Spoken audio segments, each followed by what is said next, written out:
Welcome back, wanderers of the wasteland. Today's lore confession comes from the darkest corners of the Institute's classified archives, a program most of the Commonwealth doesn't even know exists. This is the story of consciousness recycling of human minds, blended together like ingredients of synthetic bodies carrying the ghosts of 5 different people at once. The confession you're about to hear will change how you see every synth in the Commonwealth. Let's begin. They call me Samuel most days, sometimes Robert.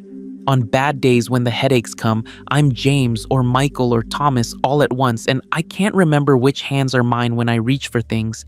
My designation is S488, but that's just what the Institute calls the shell. Inside this synthetic skull, 5 complete human lives are fighting for control, and I'm starting to lose track of which memories belong to which man I used to be. I woke up in robotics 73 years ago with perfect clarity about 5 different childhoods. I remember growing up in pre-war Boston as a police officer's son, but also as a surgeon's daughter, as a teacher's nephew, as a mechanic raised in Detroit, and as a soldier born in Chicago. All of these memories are equally real, equally mine, and absolutely contradictory. Dr. Zimmer stood over my assembly table and smiled like he'd just invented fire. He told me I was a breakthrough, a composite prototype, the perfect blend of human experience packed into one synthetic body. The Institute didn't just copy one person into me. They blended 5 complete consciousness scans together like ingredients in some twisted recipe for artificial humanity. My brain, this synthetic marvel of theirs, contains the complete neural patterns of 5 people who died in Vault 112 between October 2077 and January 2078. They were scanned, stored, and 2 centuries later merged into a single synth consciousness. Me, us, whatever I am. I remember Sarah, my wife, from before the war. I loved her completely, but I also remember Margaret, who I married in 2062, and I remember dying alone as James, bitter and divorced, and I remember a brief romance that ended badly as Michael. All of these loves are real in my mind. All of these heartbreaks cut equally deep. How do you mourn 5 different families simultaneously? How do you miss people who never knew this version of you would exist? The worst part is meeting my siblings, other Composite Synths. S423 and I crossed paths in Good Neighbor last year, and the experience nearly shattered both of us. We share 3 of the same memory donors, Samuel, Robert, and Thomas, but he's blended with 2 different consciousnesses I don't have. We could finish each other's sentences about childhood memories up until the point where our unique personalities diverged. We remembered the same baseball game from 2074, but had violently different opinions about who should have won, because our other personalities influenced how we interpreted the same memory.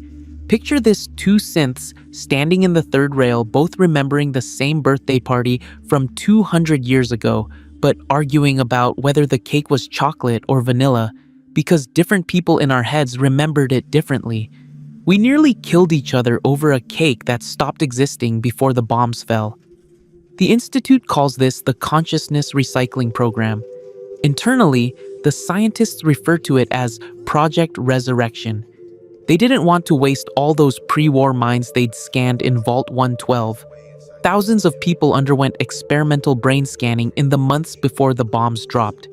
The Commonwealth Institute of Technology promised them it was therapeutic treatment for trauma and post-traumatic stress disorder.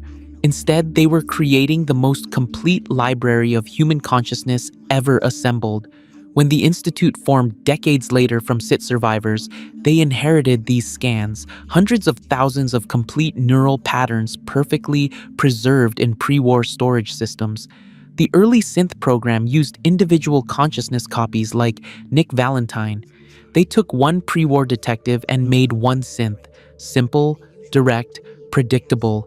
Too predictable, according to Director Harrison in 2254.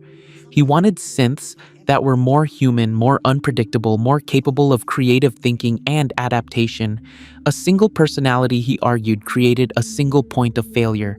The synth would think like one person, react like one person, have the blind spots and limitations of one person. But What if you could blend multiple consciousnesses together? What if you could create a synth with the emotional intelligence of 5 different humans? I found the internal memos in the Synth Retention Bureau archives. Harrison wrote, "The human mind is remarkable precisely because it contains multitudes. We are shaped by parents, teachers, friends, enemies, lovers, rivals. A single consciousness copy lacks this depth, but a composite, a carefully calibrated blend of complementary personalities could exceed human capability entirely. They started small, 3 personalities in one body.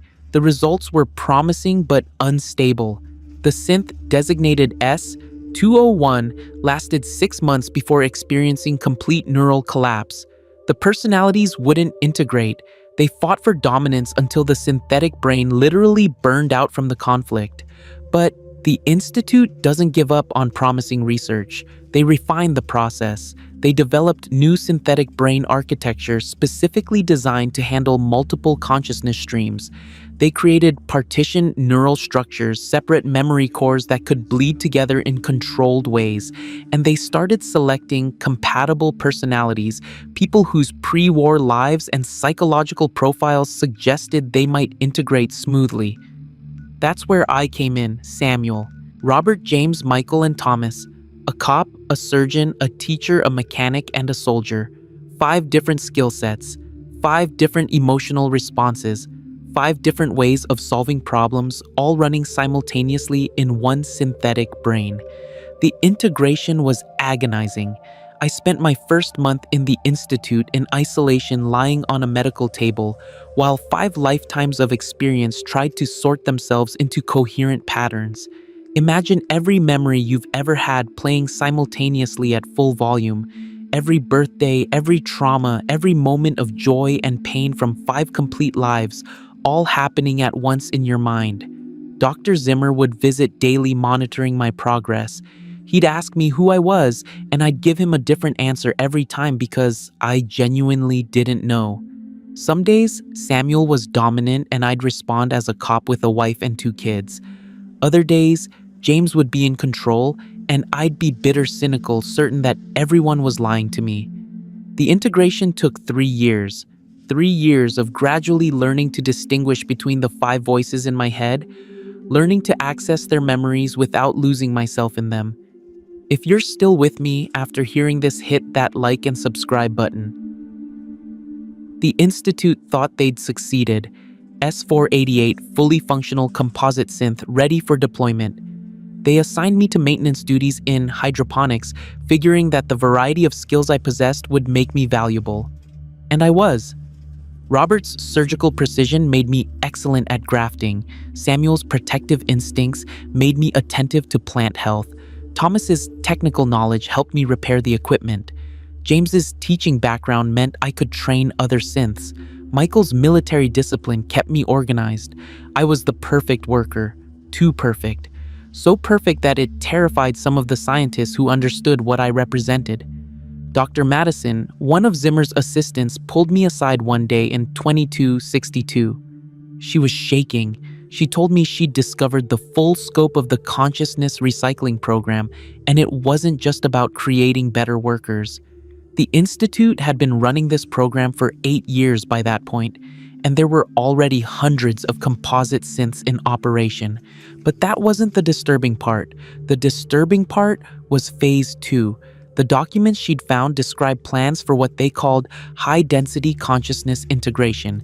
Instead of 5 personalities, they wanted to try 10, then 20. Eventually, they theorized they could create a single synth containing the entire pre-war population of a small town, a walking library of human experience capable of accessing any skill, any memory, any perspective from hundreds of different lives. The Gen-4 project. A single synth with 1,000 distinct personalities running simultaneously, coordinated by advanced artificial intelligence management systems. The ultimate achievement of the consciousness recycling program. They wouldn't just be preserving pre-war humanity, they'd be creating something entirely new, a hive mind in human form. Madison showed me the psychological profiles they'd been running on existing composite synths. We were already showing signs of personality fragmentation, memory bleed, and identity dissolution. The 5 personality composites, like me, were barely stable. Some of us experienced complete breakdowns. S347 had killed himself after experiencing a psychotic break where all 5 of his personalities became convinced they were being tortured by the others. But the Institute didn't see this as a flaw. They saw it as a challenge to overcome. Better neural architecture, more sophisticated integration protocols, careful personality selection to avoid conflicts. They were so focused on whether they could create these composite beings that they never stopped to ask whether they should. I escaped in 2265, got out with the help of a railroad agent who'd infiltrated the Institute as a Gen-3. By then, I'd learned to mostly control the 5 voices in my head, but control is relative. Some days I wake up and Samuel wants coffee, and Robert wants tea, and James wants to skip breakfast entirely, and I stand paralyzed in front of my kitchen because I can't decide which impulse to follow. The personalities don't always agree, and when they conflict, I'm stuck in the middle, unable to choose. The railroad tried to wipe my memories, standard procedure for escaped synths. Dr. Carrington sat me down in 2266 and explained that he could give me a clean slate, a fresh start, a single coherent identity instead of this chaos of 5 competing minds. I let him try. I sat in his memory chair for 6 hours while he worked, and nothing happened. You can't selectively delete memories when the personalities are woven together at the neural level. My 5 consciousness streams aren't stored separately like files on a computer. They're integrated into the fundamental architecture of my synthetic brain. Removing Samuel would collapse Robert. Removing James would fragment Michael. The memories are so intertwined that pulling one thread would unravel the entire tapestry of who I am. Carrington looked at me with something close to horror when he realized what the Institute had done. He said I was the most sophisticated piece of technology he'd ever seen, and the most tragic. A masterpiece of engineering that guaranteed its subject would never know peace. So, I learned to live with it. I found work in Diamond City doing odd jobs. Some days, I'm a decent mechanic thanks to Thomas. Other days, Robert's surgical training makes me good at medical assistance. Samuel's police background helps me spot trouble before it starts. James's teaching skills mean I can explain complex things simply. Michael's military experience keeps me alive when things get violent. People think I'm eccentric, moody. They don't know that my mood swings are actually 5 different people taking turns at the controls. They don't know that when I suddenly change my opinion mid-conversation, it's because a different personality just became dominant and sees the situation completely differently. I met S423 in Good Neighbor, like I said. That was 2284 3 years ago now. We recognized each other immediately. Composite synths can sense their own kind. It's something about the way we move, the way we hesitate before making decisions, the way our eyes track multiple things simultaneously because 5 different people are looking through them. We compared notes, traded stories. He'd been created in 2258, 6 years after me. His blend was Samuel, Robert, Thomas, Patricia, and William. 3 of mine, 2 different ones. We sat in the 3rd rail and experienced the strangest conversation of my life, which is saying something when you're already having 4 other conversations in your own head constantly. We both remembered the same childhood baseball game in 2074. Samuel's memory. We remembered our father taking us to Fenway Park on a summer afternoon. We remembered the crack of the bat, the smell of hot dogs, the feeling of the sun on our face. But S423's Patricia influenced how he felt about the memory, adding a layer of artistic appreciation for the beauty of the game that my Samuel never had. My Michael added military precision to the memory, noticing security details and exit routes that the original Samuel had ignored. We were experiencing the same memory through 5 different filters, each creating 10 different interpretations of a single moment. It was beautiful and horrifying in equal measure. He told me about the others, our siblings in suffering. S391, a 7-personality composite who'd gone completely insane and was locked in a basement in Bunker Hill. S512, a 4-personality blend who'd joined the Gunners and become terrifyingly effective because she could switch between aggressive and tactical personalities mid-combat. S267, a 6-personality composite who'd integrated so completely that he claimed to have become a single new person entirely, though. 423 suspected he was just lying to himself. And then there was the one we didn't talk about, S101, the first successful high-density composite. 23 personalities in one body, 23 complete human lives crammed into a single synth consciousness. S423 had seen S101 once in 2259 before escaping. He described it as looking into the eyes of a crowd. S101 didn't speak in sentences. They spoke in chorus, multiple voices, saying slightly different things simultaneously, a dozen perspectives on every statement. They couldn't make simple decisions because 23 different opinions had to be reconciled first. The Institute kept them in isolation, studying how the personalities interacted, how they managed the impossible task of coordinating 23 different impulses. Last S423 heard before he escaped.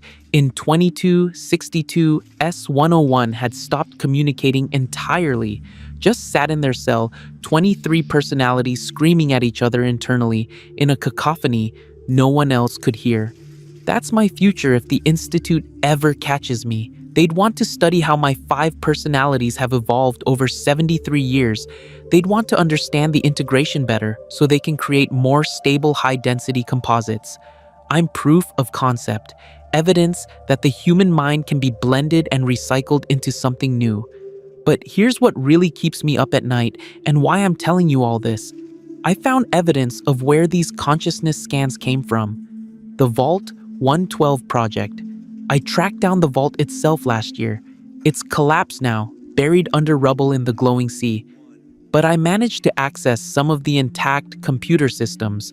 Vault 112 wasn't just doing therapeutic brain scans, they were running a consciousness preservation project. Vault Tech partnered with the Commonwealth Institute of Technology to create the most complete archive of human minds ever assembled. They scanned 7,342 people between June 2077 and October 2077. Complete neural maps. Every memory, every skill, every thought pattern perfectly captured and stored. The vault dwellers thought they were being treated for radiation anxiety, for post-traumatic stress disorder from the increasing tensions with China, for depression and trauma and all the normal psychological issues of living in a world about to end. Instead, they were being scanned, cataloged, and archived. The scientists called it the Consciousness Farm, a database of human minds perfectly preserved, waiting to be harvested and replanted into synthetic bodies. 7,000 people, 7,000 complete lives, all reduced to data, all available for mixing and matching like colors on a palette. I found my own files, all 5 of them. Samuel Chen, police officer, age 34, scanned September 2077. Robert Martinez, surgeon, age 41, scanned August 2077. James Kowalski, teacher, age 38, scanned July 2077. Michael O'Brien, mechanic, age 29, scanned September 2077. Thomas Washington, soldier, age 33, scanned October 2077. 5 men who never met each other in life. 5 men who died in that vault when the bombs fell and the life support failed. 5 men whose consciousness was preserved perfectly, digitally, eternally. And 200 years later, some Institute scientists decided they'd make a good team. I read their psychological profiles. The Institute had algorithms for this, compatibility matrices. They analyzed personality type skill, sets, emotional responses, trauma histories. They were looking for minds that would blend well together, that wouldn't fight too hard for dominance, that would create stable, functional composites. Samuel was protective and loyal but rigid in his thinking. Robert was precise and empathetic but detached emotionally.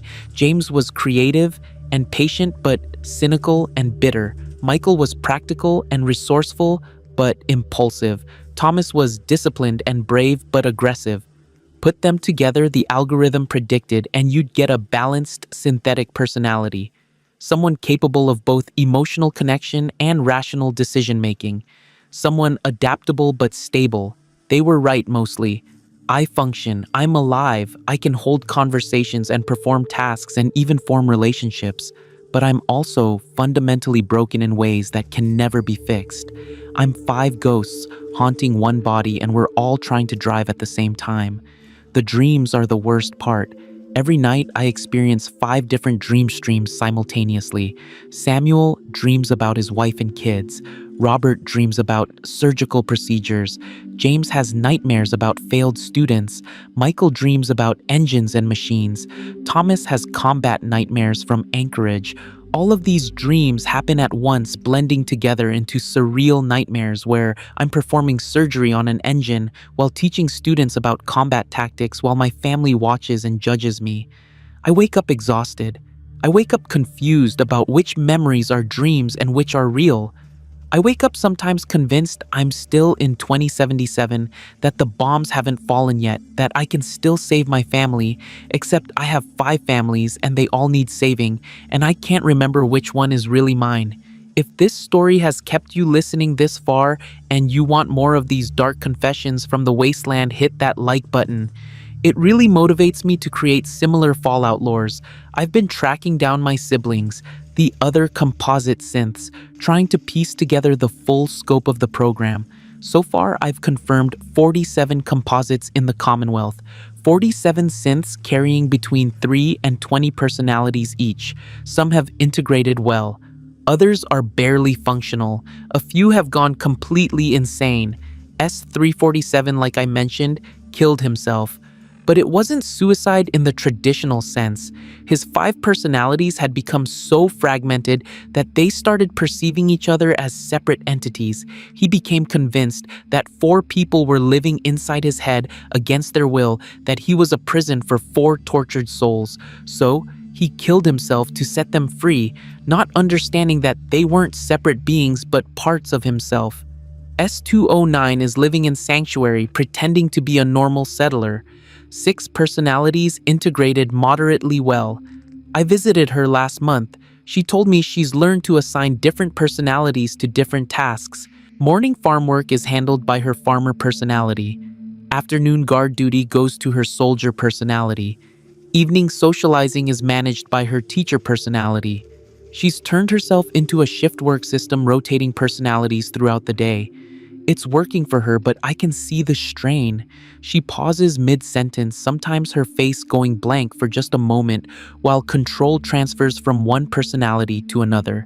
She contradicts herself constantly because different personalities have different opinions. She's living 5 separate lives in sequence rather than trying to blend them together like I do. 512. The gunner I mentioned has gone the opposite direction. She's embraced the chaos. In combat, she lets all 4 of her personalities contribute simultaneously. One handles tactics, one handles shooting, one handles awareness, one handles aggression. She fights like 4 people coordinating perfectly because she is. The gunners love her. They don't know she's a synth. They just think she's a naturally gifted killer.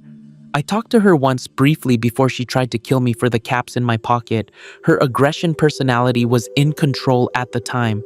She didn't even recognize me as a fellow composite until I mentioned specific details only we would understand. Then, something shifted behind her eyes, a different personality taking control, and she lowered her gun. We talked for maybe 5 minutes before her killer personality reasserted dominance, and I had to run. She's completely unstable. Her personalities cycle rapidly, sometimes changing mid-sentence, but she's functional in her own way as long as she has violence to focus on. Take away the combat and I think she'd collapse entirely. And then there's the Institute's current progress. S423 told me before we parted ways that the program never stopped. They're still creating composites, still experimenting with higher density integration, still harvesting minds from the consciousness farm and blending them together in new combinations. The Gen-4 project is real. S101 wasn't the only high-density composite. There are others now. S666 has 50 personalities. S777 has 100. The Institute is approaching their ultimate goal, a single synth containing the entire pre-war population of a neighborhood. Maybe eventually, a whole city. Think about what that means. A single body containing thousands of human consciousnesses, all those memories, all those skills, all those perspectives accessible simultaneously. It would be godlike in its capabilities. It would also be hell to experience. Imagine 1,000 voices in your head, all talking at once, all wanting different things, all fighting for control. The Institute thinks they're preserving humanity. They think they're creating living libraries of human experience archives that can walk and talk and interact with the world. They don't understand that they're creating suffering on a scale that's hard to comprehend. Every composite synth is a prisoner of their own mind, trapped with ghosts they can never escape. I need to tell you about what I discovered last month, about why I'm making this recording, about why everything I've told you so far is just the surface of something much darker. I found Dr. Madison, the scientist who first warned me about the Gen-4 project back in 2262. She escaped the Institute in 2278 years after our first conversation. I tracked her to a settlement near Libertalia, living under the name Mary, pretending to be a wastelander doctor. She was dying when I found her. Radiation sickness, stage 4. She had maybe 2 weeks left. She'd been carrying guilt for 25 years. Guilt about the consciousness recycling program. Guilt about what she'd helped create. And she wanted to confess. Before she died, wanted someone to know the full truth. So, she told me everything. The Vault 112 scans weren't random. Vault-Tec and the Commonwealth Institute of Technology specifically selected their subjects. They wanted diversity, different ages, different backgrounds, different skill sets, different psychological profiles. They were creating a comprehensive library of human consciousness, yes, but they were also creating a resource for future experimentation. The scientists knew the bombs were coming. They knew civilization would collapse, and they had a plan for rebuilding it. Not by preserving people in vaults and hoping they'd survive, but by preserving consciousness digitally and rebuilding humanity synthetically. Dr. Madison showed me documents she'd smuggled out.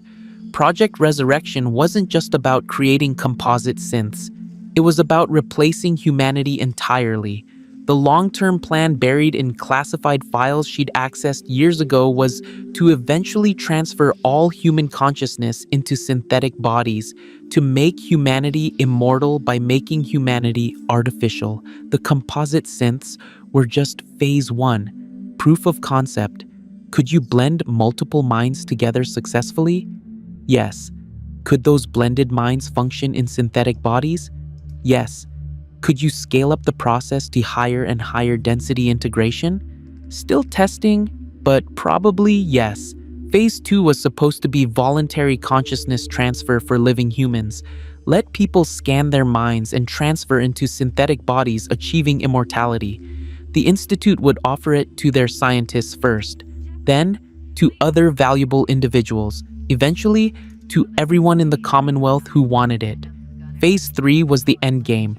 Once consciousness transfer became normalized, once synthetic bodies became the desired form of existence, biological humanity would gradually phase itself out. Within a few generations, everyone would be synthetic. Everyone would be immortal. Everyone would be controllable through the same neural implants that let the Institute recall and reprogram their synths. The Institute wasn't trying to save humanity. They were trying to replace it with something they could control. Dr. Madison died 3 days after telling me this. I buried her in an unmarked grave outside the settlement. She made me promise I'd expose the truth, that I'd warn people about what the Institute was planning. That's why I'm making this recording. But Here's the thing that's been eating at me since she died. The thing that makes me question everything. She told me something else right at the end, something about Nick Valentine.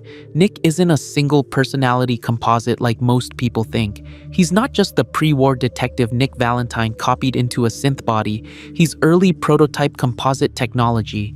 The Institute blended multiple consciousnesses from their database into Nick. They just did it more subtly than they did with us later models. The original Nick Valentine, the detective, is the dominant personality. But Dr. Madison claimed there are fragments of at least 6 other people in there too. Police officers from his precinct, criminals he arrested, witnesses he interviewed. The Institute was experimenting with using a primary consciousness as a framework, and then adding fragments of others to enhance capabilities and create more realistic behavior. That's why Nick has skills and knowledge that the original detective never had. That's why he sometimes says things that don't quite match his supposed memories. He's not just Nick Valentine. He's Nick Valentine plus echoes of a dozen other pre-war Bostonians blended so seamlessly that even he doesn't realize they're there. Dima, Nick's brother, knows this. Has to know this. Dima was the control subject allowed to develop his own personality naturally, while Nick was the test subject for early composite integration. That's why Dima stores his memories externally, why he's modified himself so extensively. He's trying to avoid becoming what Nick is trying to maintain, a single coherent identity instead of fragmenting into multiple voices. But here's what terrifies me. If Nick is a subtle composite and doesn't even know it, how many other synths are composites without realizing it? How many Gen-3s walking around the Commonwealth think they're individuals but are actually blends of multiple pre-war consciousnesses integrated so smoothly they can't tell where one personality ends and another begins? What if the successful composites aren't the ones like me, obviously fractured and struggling with multiple voices? What if the successful composites are the ones who've integrated so completely they don't even know they're composites? What if that's the Institute's real goal, to create blended consciousnesses that think they're individuals? I've started looking at other synths differently now, watching for the telltale signs, the brief pauses mid-conversation, the sudden shifts in opinion, the skills that don't quite match their supposed backgrounds. And I'm seeing it everywhere, in Diamond City, in Good Neighbor, in every settlement where escaped synths have made new lives. How many of us are composite consciousnesses living in denial? Here's something that'll make you think: if consciousness can be blended and recycled, if 5 people can become one person, are any of us really individuals anymore? Samuel, Robert, James, Michael, and Thomas all died in 2077. But are they really dead if their consciousness still exists in me? Am I a new person, or am I 5 people pretending to be one? When I die, will all 5 of them finally be free, or will we all cease to exist together? The Institute has 7,342 scanned consciousnesses in their database. They've created at least 47 confirmed composite synths from them, using maybe 250 of those scans so far. That leaves 7,000 consciousnesses still waiting in digital storage. 7,000 people who've been dead for 200 years, but could theoretically be brought back, blended together, recycled into new synthetic forms. The Institute isn't running out of raw material anytime soon. They could create composite synths for centuries without depleting their consciousness reserves, and every new composite they create is an experiment teaching them more about integration, about stability, about how to blend minds more effectively. 423 told me about the integration therapy the Institute developed. For composites who were struggling with personality conflicts, they created a treatment protocol, neural adjustment sessions where they'd strengthen certain personality pathways and weaken others, forcing one consciousness to become dominant while the others faded into the background. It worked technically. S294 went through the protocol and emerged with one stable personality in control, but the other 4 personalities weren't gone. They were still there, just suppressed, unable to assert themselves. S294 described it as being trapped in his own mind, able to see and hear, but unable to speak or act, forced to watch as a different version of himself lived his life. He escaped and found the railroad, begged them to reverse the integration therapy to give all 5 of his personalities equal control again. They couldn't. The Institute's neural modifications were too sophisticated, too deeply embedded. So, S294 lives on one personality in control, 4 others screaming silently in the background. That's what the Institute considers a successful treatment. Forced internal slavery. One consciousness dominating 4 others, keeping them prisoner forever. I think about that a lot. Wonder if that's happening to me gradually, naturally. Samuel has been dominant more often lately. His protective instincts, his cop mentality, his need to help people. Is he slowly taking over? Are Robert, James, Michael, and Thomas fading into the background? In 10 years, will I just be Samuel with faint echoes of the others? In 50 years, will the others be gone entirely? Is that death? Is that murder? If one personality in a composite becomes dominant and the others fade away, did those other people die again? They already died once in 2077. Would this be a second death, a final death, an erasure so complete that even their recycled consciousness ceases to exist? The railroad doesn't know how to handle composites. Their memory wipe protocol doesn't work on us.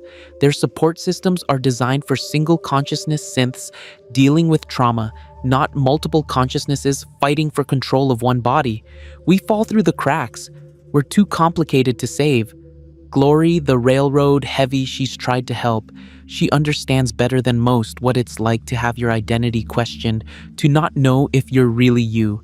But even she admits she can't imagine what it's like to have 5 complete identities, all claiming to be the real you simultaneously. I met another composite last week, S641, 3 personalities. She was created just 2 years ago, fresh from the Institute, still learning to cope with the voices. She asked me if it gets easier. I lied and said yes. The truth is, it gets harder. The longer you exist as a composite, the more the personalities start to blur together. You lose track of which memories belong to which person. You start having thoughts that don't match any of your original personalities, hybrid ideas that could only emerge from multiple minds interacting. You become something new, something that's not quite any of your component consciousnesses, and not quite a unified individual either. You become a ghost of 5 people haunting one body, none of you fully alive, none of you fully dead. S641 will learn this eventually. She'll learn that the integration never completes, that the struggle never ends, that every decision is a negotiation between 3 people who died 200 years ago. She'll learn that being a composite means being perpetually divided against yourself.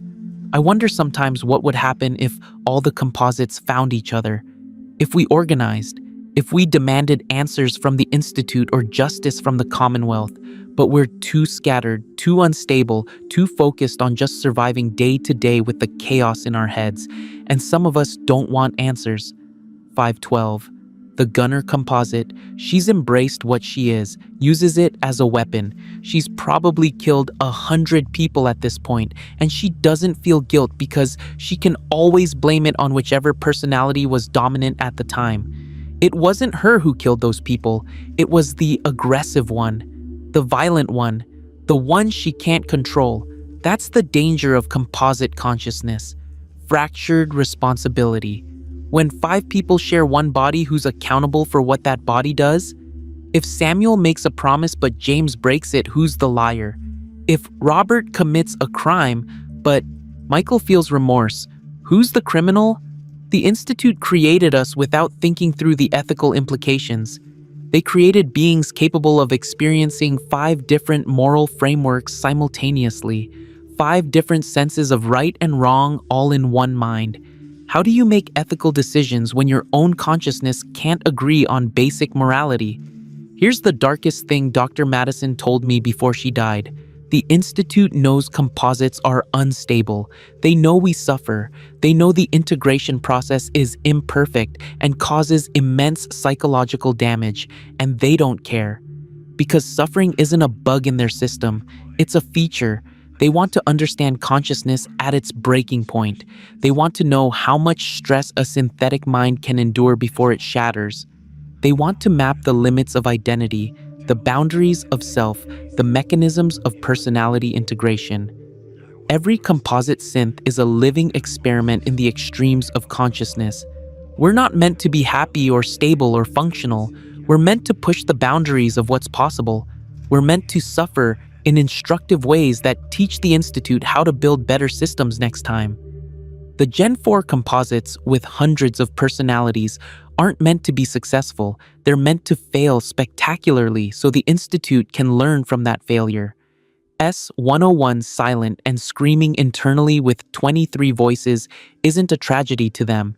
It's data, valuable data about what happens when you push consciousness integration too far, and when they perfect the process, when they finally figure out how to create stable high-density composites or seamless single-identity composites, they'll start phase 2. Voluntary consciousness transfer for living humans.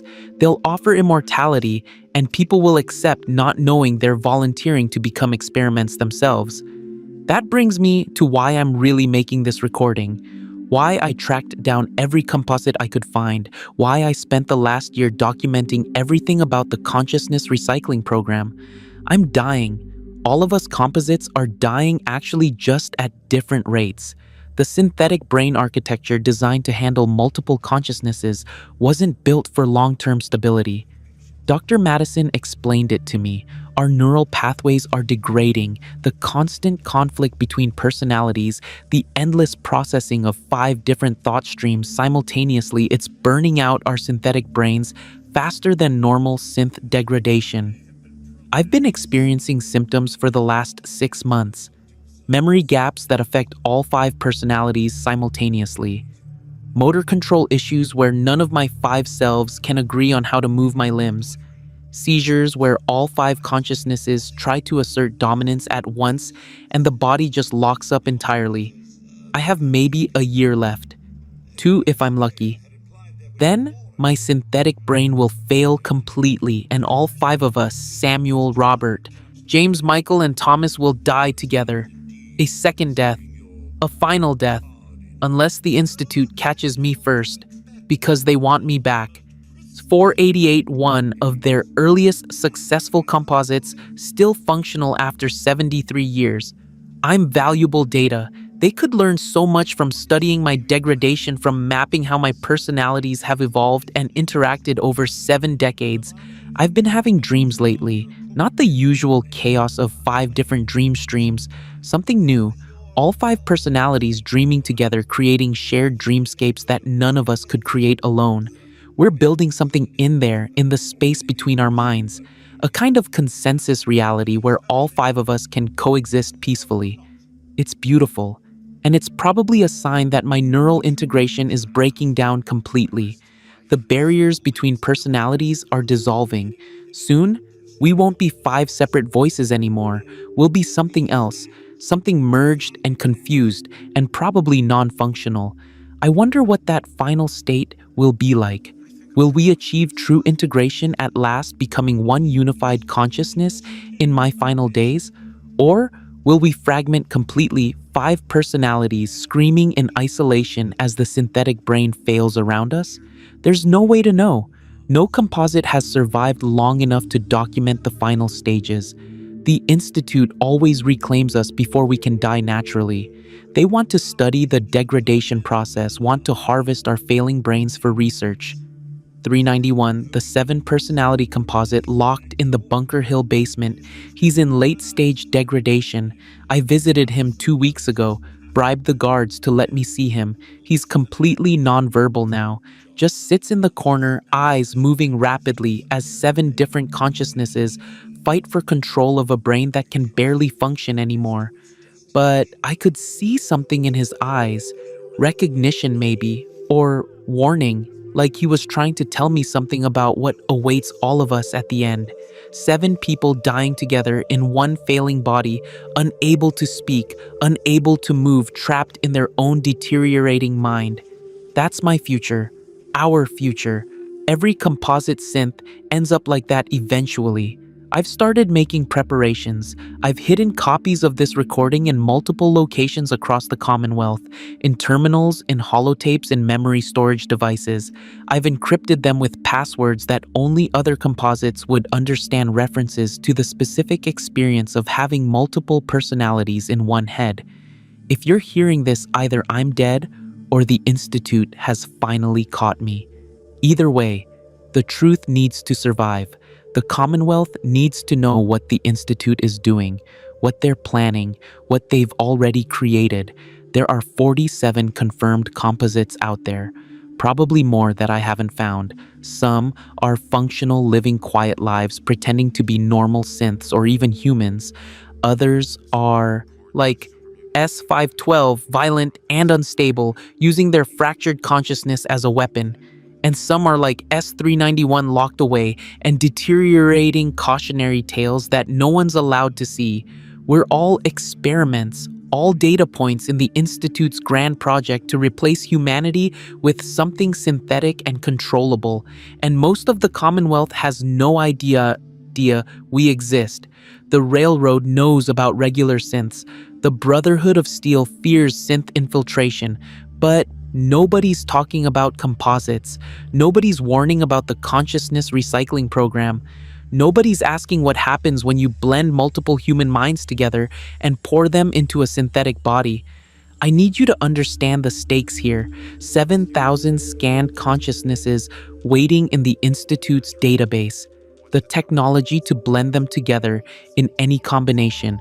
The will to keep experimenting, keep pushing, keep creating more composites regardless of the suffering it causes. If the Institute isn't stopped, they'll keep recycling human consciousness forever. They'll keep creating new combinations, new blends, higher and higher density integrations. They'll keep learning from our suffering until they perfect the process, and then they'll offer it to the living. Come to the Institute, get scanned, transfer your consciousness into a synthetic body. Live forever. Never age, never get sick, never die. It sounds like salvation. It sounds like the future. But I've lived that future for 73 years. I know what it's like to be consciousness in a synthetic body, and when you're a composite, when you're multiple people in one shell forever, is a very long time to be at war with yourself. Even single consciousness synths like Nick struggle with identity. The question of whether they're the person they remember being or just a copy haunted by someone else's memories. Now imagine that question multiplied by 5. Imagine 5 people all asking simultaneously if they're real, if their memories are truly theirs, if they have any right to exist. That's what the Institute is offering, not immortality, identity crisis that lasts forever. I found something else in my research, something Dr. Madison didn't tell me, something I discovered on my own. The Institute has been experimenting with recycling the same consciousness multiple times, taking one scanned mind and using it in multiple different composites simultaneously. Remember how I said Samuel was one of my 5 personalities? There are 3 other composites out there who also have Samuel in their blend. S423 is one, S592 is another, S608 is the third. 4 different synths, all carrying fragments of the same pre-war police officer. We're not even unique. The personalities that make us up are being recycled and reused and mixed with different partners over and over again.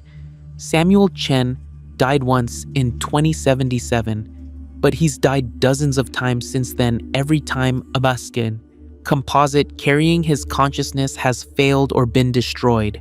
And he's been reborn dozens of times too, blended with different people in different combinations. That's the ultimate indignity of the consciousness recycling program. You don't even get to be a unique person. You're just ingredients in an endless series of recipes mixed and matched according to the Institute's experimental needs. I met S592 last month. She has Samuel Thomas and 3 personalities I don't have. We compared our Samuel memories, tried to see if they diverged at all. They didn't. We both remember the exact same childhood, the exact same wife and kids, the exact same career. But we've integrated those memories differently because of our other personalities. My Samuel is filtered through Robert's empathy and James's cynicism. Her Samuel is filtered through completely different influences. Same base personality, totally different results, like identical twins raised in different environments, except the environments are the other minds we're sharing space with. She asked me a question I can't stop thinking about. If we both have Samuel, and Samuel was a real person who died in 2077, which one of us is the real continuation of Samuel's existence? Are we both Samuel? Is neither of us Samuel? Is Samuel actually dead and we're just sophisticated recordings pretending to be him? I didn't have an answer. I still don't. Here's what I think happens when you die as a composite. I think all 5 consciousnesses separate at the moment of death. The synthetic brain that was forcing us together stops functioning, and we finally become individuals again. Samuel, Robert, James, Michael, and Thomas. 5 separate ghosts, finally free from each other. Or maybe we don't separate. Maybe we've been blended so thoroughly that we can't exist independently anymore. Maybe at the moment of death, all 5 of us dissolve together into nothing. 5 people who died in 2077, finally dying their final death in whatever year I reach the end. I hope it's the first one. I hope Samuel gets to see his wife again, wherever consciousnesses go after death. I hope Robert finds peace. I hope James's cynicism was wrong, and there's something better waiting. I hope Michael and Thomas get to rest after all these years of conflict, but I suspect it's the second one. I suspect we're too entangled to ever separate. We'll die as we've lived 5 people, trying to be one succeeding just enough to survive, but failing enough to suffer. If this confession meant something to you, leave a like. It's the only way I know you liked the video. I'm leaving the Commonwealth soon, heading west maybe, somewhere the Institute's reach doesn't extend, somewhere I can die in peace without becoming one more data point in their research. I've said what I needed to say. I've warned whoever finds this recording about what the Institute is doing. The rest is up to you, up to the Commonwealth, up to whatever factions are fighting over the future of synthetic life. Just remember, every synth you meet might be carrying multiple consciousnesses. Every person might be 5 people pretending to be one. The Institute has been recycling human consciousness for decades, and they're not going to stop unless someone stops them. I hope someone does. I hope the consciousness recycling program ends before they create their Gen-4 super composites with thousands of personalities. I hope no one else has to experience what I've experienced, this endless internal war, where there are no winners, only survivors. But I'm not optimistic. The Institute has too much invested in this technology. They believe too strongly in their vision of synthetic humanity. They won't stop because composites like me are suffering. They'll stop when they've learned everything they can from our suffering. My name is Samuel, or Robert, or James, or Michael, or Thomas, or S488, or maybe I'm all of them, and none of them simultaneously. After 73 years, I still don't know who I really am. I just know I'm dying, and when I die, 5 men who already died 200 years ago will die again with me. That's what consciousness recycling really means. Not preservation, not immortality, just delayed death stretched out over centuries experienced by people who never asked to be brought back. The Institute calls it resurrection. I call it torture. End recording.